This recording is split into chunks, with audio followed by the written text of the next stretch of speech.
Hello guys, welcome back to pi study circle. आज की video में लेकर के आई हूँ 10th नाइन्थ वाले बच्चों के लिए, और इसमें मैं आपको बताऊंगी इंग्लिश का लेसन नंबर 16 जिसका नाम है माई ओनली क्राई। इससे पहले के लेसन नंबर लेके 1 से लेकर 15 तक हमने पिछली वीडियोस में डिस्कस कर रखे हैं। अगर अभी तक आपने वो लेसन नहीं देखे हैं तो उनका लिंक आपको नीचे डिस्क्रिप्शन बॉक्स में मिल जाएगा, तो आप वहाँ पर जाकर वो सारे के सारे लेसन सीरियल वाइज अपने क्लियर कर सकते हैं। और इस पर्टिकुलर वीडियो में हम बात करेंगे माई ओनली क्राई पोएम के बारे में। जी हाँ, बेसिकली जो आपका ये लेसन है ना इंग्लिश का, वो एक पोएम है, और इस पोएम के अंदर बच्चों के द्वारा बड़ों से कुछ अपील की गई है।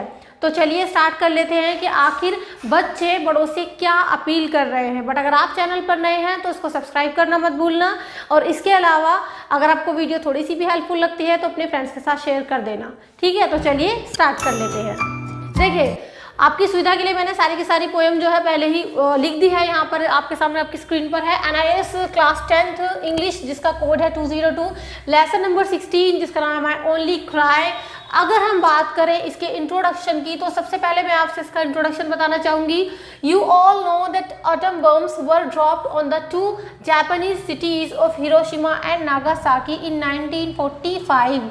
आप सभी को पता है कि जापान के जो 2 शहर थे जिनका नाम क्या था, हिरोशिमा एंड नागासाकी, तो उन पर क्या गिराए गए थे, एटम बम्स गिराए गए थे, ड्रॉप किए गए थे। कब गिराए गए थे? 1945 में। अगर आपने सुना हो तो बहुत ही ज़्यादा भयानक विस्फोट किया गया था। जापान के 2 नगर थे, हिरोशिमा और नागासाकी, और इतना भयंकर वहाँ पर बम विस्फोट किया गया था कि उसका इफेक्ट आज की पीढ़ियों तक पर देखने को मिलता है। हालांकि वो जो विस्फोट किया गया था 1945 में किया गया था। दैट मीन्स कितने ज़्यादा जो एटम बम्स होते हैं वो भयंकर होते हैं और विनाशकारी होते हैं, डिस्ट्रक्टिव होते हैं।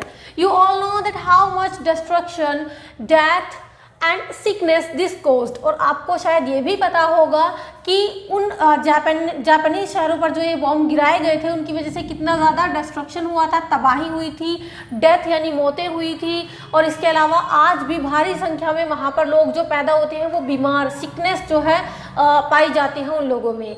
Since that time the world has become a store house of very dangerous weapons. और तब से लेके अब तक ये जो वर्ल्ड है वो बन चुका है बहुत ही भयानक डेंजरस वेपन्स का एक स्टोर हाउस, या पूरी की पूरी दुनिया बन चुकी है। To become more powerful than other countries and to protect itself from other countries, each country is buying or building more and more destructive weapons. क्यों कर रहे हैं सारे के सारे देश ऐसा? क्योंकि हर एक देश मोर पावरफुल बनना चाहता है दूसरे देशों के मुकाबले। हर देश को ये पड़ी है कि भाई हम ज़्यादा पावरफुल बन जाएं और अपने देश को दूसरी कंट्रीज से हम लोग प्रोटेक्ट कर लें। इसीलिए आजकल हथियारों की जो बनाना है, हथियारों को बनाना या फिर हथियारों की खरीद फरोख्त, ये सभी देशों में जो है एक होड़ सी लगी हुई है कि हाँ हम ज़्यादा एटम बम्स बना लें, हम ज़्यादा जो है मिसाइलों का निर्माण कर लें। तो इस तरीके से हर देश होड़ में लगा हुआ है, सबको ये पड़ी हुई है कि भाई हाँ हम ज़्यादा पावरफुल हो जाए, दूसरे जो है कंट्रीज़ पर हम राज करें या फिर दूसरों से खुद को ज़्यादा हम पावरफुल साबित करें। Do the adults not know the danger of building and collecting huge amount of arms and ammunition. तो क्या जो अडल्ट्स हैं, बड़े हैं, उनको पता नहीं है कि इतनी भारी संख्या में जो हथियार, बम विस्फोट इकट्ठा हो रहे हैं या फिर हम कर रहे हैं वो कितना डेंजर है, वो कितना ज़्यादा विनाशकारी है। Do they not know that these weapons can destroy the world in which their children will live tomorrow? कि क्या उन बड़ों को ये नहीं पता कि जो वो हथियार जिनकी ये खरीद फरोख्त कर रहे हैं, वो वेपन्स जो हैं, वो हथियार जो हैं वो डिस्ट्रॉय कर सकते हैं उनके आने वाले बच्चों का भविष्य। क्या बड़ों को ये नहीं पता? क्योंकि ये पोएम देखो बच्चों के थ्रू लिखी गई है, तो जो एड्रेस कर रहे हैं बच्चे, जो कह रहे हैं बच्चे, जिनको वो ब्लेम कर रहे हैं वो बड़े लोग हैं। बड़े का मतलब हमसे जो बड़े हैं, चाहे वो गवर्नमेंट कह लो, चाहे वो जो है बड़े लोग कह लो, उन सभी को कहा जा रहा है। So here we present a touching appeal for peace by the children of the world. ठीक है, तो यहाँ पर इस पोएम के अंदर बच्चों के थ्रू एक दिल को छूने वाली अपील जो है प्रेजेंट की जा रही है। इस पोएम को अब हम पढ़ते हैं। आपको थोड़ा सा आई थिंक आइडिया हो ही गया होगा कि आपकी जो पोएम है वो किस बारे में है। पोएम के अंदर बच्चे अपील करेंगे बड़ों से कि भाई जो बम बना रहे हो आप लोग, आर्म्स एमिशंस बना रहे हो, उनको आप बंद करो, स्टॉप करो। तो पोएम है my only cry. Close the arms factories, के भाई हथियार फरोख्त की जो फैक्ट्रीज है उनको बंद किया जाए। तो स्टार्ट कर लेते हैं, चलिए। But I shall also address you the grown ups.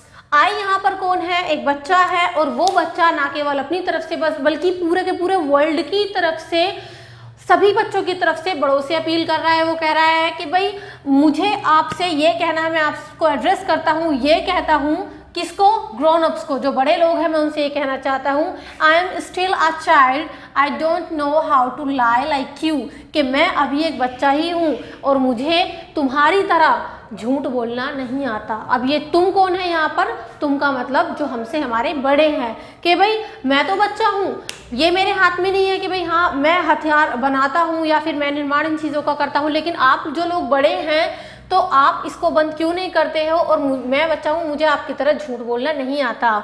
All the children of the world, O adults of the world could not rebuild what you destroy, कि जितने भी संसार में बच्चे हैं और जितने भी संसार में बड़े लोग हैं, बच्चे ना तो हथियार बनाने का काम करते हैं और ना ही उसको रोकना उनके कंट्रोल में है। लेकिन अगर हम बात करें बड़ों की, तो इस वर्ल्ड के जितने भी बड़े लोग हैं, अडल्ट्स हैं, वो जो है उन चीज़ों को वापस नहीं बना सकते, वापस नहीं पा सकते जिनको वो डिस्ट्रॉय कर देंगे इन हथियारों के द्वारा।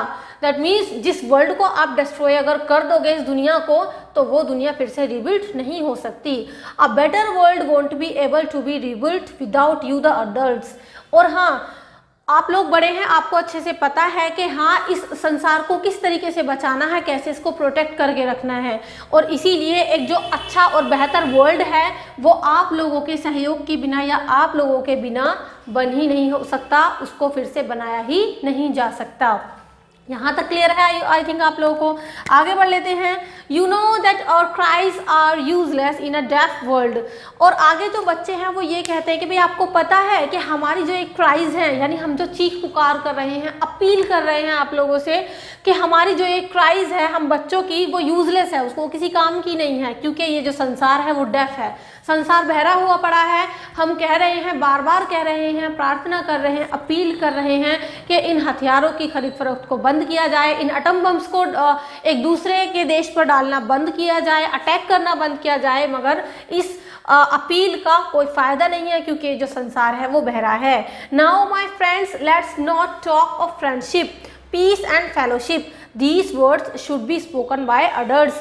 और अब देखो, अब ये कह रहे हैं बच्चे, जो है आगे ये बोल रहा है कि भाई बातें तो आप लोग जो बड़े हैं हमसे, वो बातें तो फ्रेंडशिप की करते हैं, पीस की, शांति की करते हैं, सहयोग की करते हैं, मगर एक्चुअल में ऐसा है नहीं। तो बातें, ऐसी बातें आप करना बंद करो, क्योंकि ये बातें केवल कहने की होती हैं, ये केवल झूठे वादे होते हैं कि भाई ऐसे रहो, सहयोग से रहो, प्यार से रहो, जबकि एक्चुअल में सब एक दूसरे की कंट्री पर अटैक करते रहते हैं। तो ये वर्ड्स जो हैं वो बड़ों के द्वारा नहीं बोले जाने चाहिए, ऐसे झूठे वादे नहीं किए जाने चाहिए। अब आगे बढ़ लेते हैं। देखिए, enough promise, enough waiting, come everyone, ask them to stop making arms, to stop making wars, break out, to stop telling lies. कि बस, इनफ का मतलब बहुत हो गए प्रॉमिस, बहुत हो गया इंतज़ार, बार बार हम आपसे यही अपील कर रहे हैं कि भाई सब के सब आओ, एकजुट हो जाओ, और इस तरीके से जो हथियारों का निर्माण चल रहा है, बनाना चल रहा है, इसको बनाना बंद करो, स्टॉप करो। इनको इन हथियारों के थ्रू जो वॉर्स होती हैं, लड़ाइयाँ होती हैं, उनको अब बंद किया जाए, उनको स्टॉप किया जाए, और इस तरीके से एक दूसरे से झूठ बोलना भी बंद किया जाना चाहिए, रोक देना चाहिए। Listen listen carefully, we are sick, you are sick but we are here. के सुनो, ध्यान से सुनो, अब हम इन्हीं बातों को दोहरा दोहरा कर थक गए हैं, आप भी शायद थक गए हैं। देखिए, यहाँ पर सिक का मतलब ये नहीं है कि बीमार है, यहाँ कर किसी चीज़ को उकता जाना, परेशान हो जाए, मैं सिक हूँ, परेशान हूँ इस चीज़ से, कि भाई सुनो हम इस चीज़ से अब दुखी हो गए हैं, बार बार एक ही बातों को कहते हैं, लेकिन फिर भी हम यहाँ पर हैं। क्यों? क्योंकि हमें ये अपील करनी है कि भाई इन हथियारों की खरीद फरोख्त को बंद किया जाना चाहिए।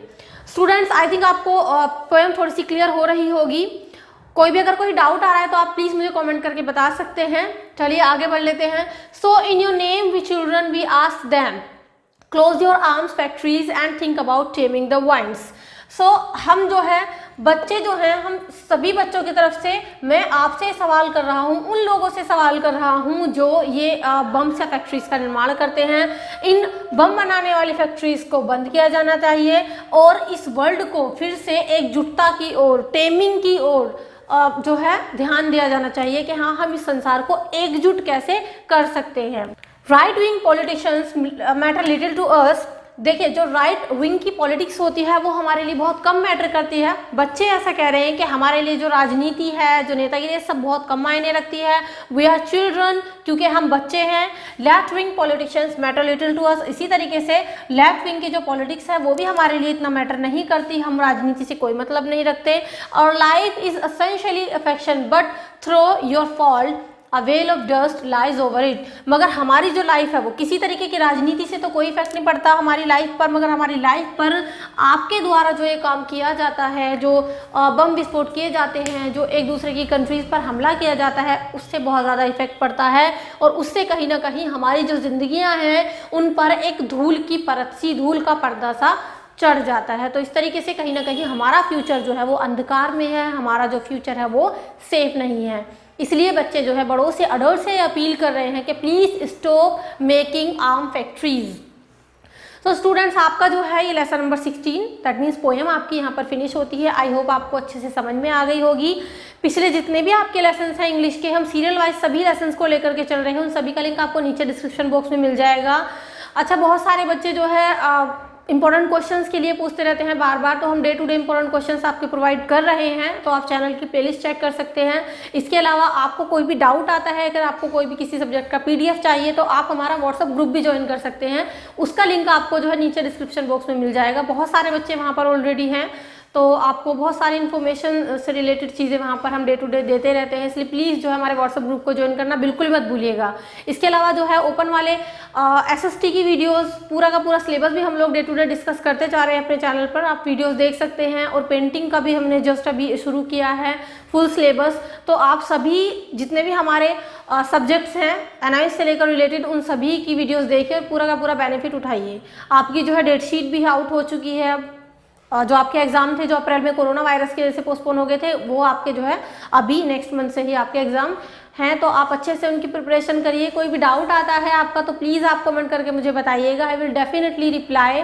इसके अलावा वीडियो थोड़ी सी भी हेल्पफुल लगी है तो प्लीज़ जो है लाइक कर दीजिएगा और अपने एनालिसिस वाले फ्रेंड्स के साथ शेयर करना बिल्कुल मत भूलना। कमेंट करके मुझे ज़रूर बताना कि वीडियो आपको कैसी लगी है। सो नेक्स्ट वीडियो में मिलते हैं हम। नेक्स्ट वीडियो में हम नेक्स्ट लेसन को डिस्कस करेंगे। So see you in the next video. Till then keep study in Pi study. Thank you so much.